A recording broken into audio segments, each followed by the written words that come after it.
Be ready. 5 seconds. Start. Mr. Deputy Chairman, I welcome this opportunity to make a few observations during the discussion on the finance bill. At this stage, therefore, it is better to use this opportunity to make a survey of the economic situation and find out what the present condition of the people is, whether they are satisfied, and if they are not satisfied, what the reasons are. I feel this responsibility is greater today when the American aid is likely to be reduced, and therefore we have got to stand more on our own legs. When the plan was set forth, there were three sources from which we hoped to get finance for the plan, namely our own resources from the revenues, loans within the country through savings, and thirdly, foreign help. The latter we need not discuss here. If we study the accomplishments of the plan and the resources that it has been possible to raise, we cannot deny that our expectations have not been fulfilled, and we have therefore to find out the reasons which have led to that situation. Here, incidentally, I would like to touch in a sentence or two the entire theme of the speech of Mr. Bhupesh Gupta.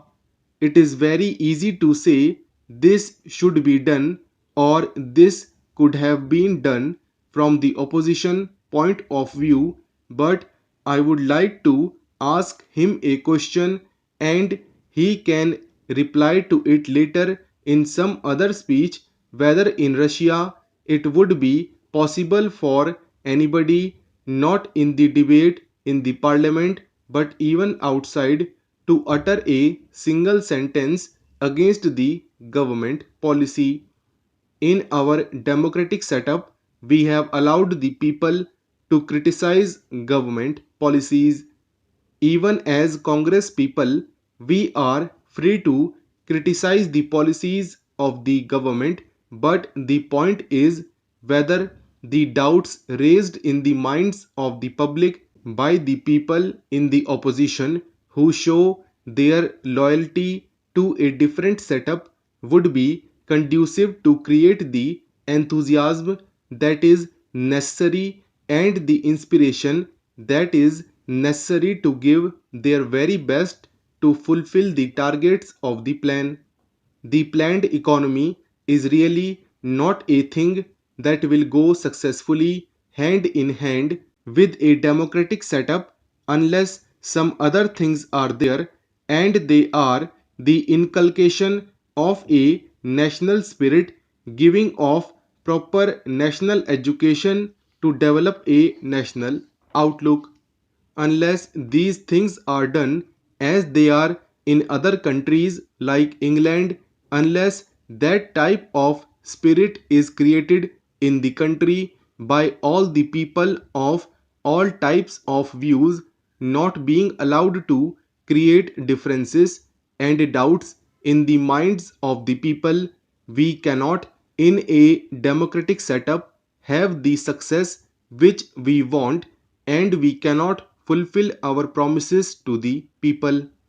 Without going further into that aspect which really came to my mind as a result of the long speech of Mr. Bhupesh Gupta, I would like to make a few suggestions so that a proper attitude towards giving of one's best to the plan and to raise the national economy can be developed. I would like to make three or four points.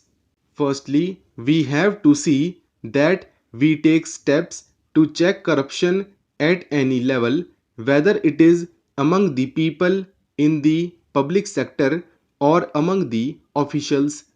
Then we have also to see that we give a proper type of education, rose a proper spirit of service. We must also check the trends for inflation and also lay stress on austerity so that the people will feel that there is something at stake. I would not like to take much time of the house.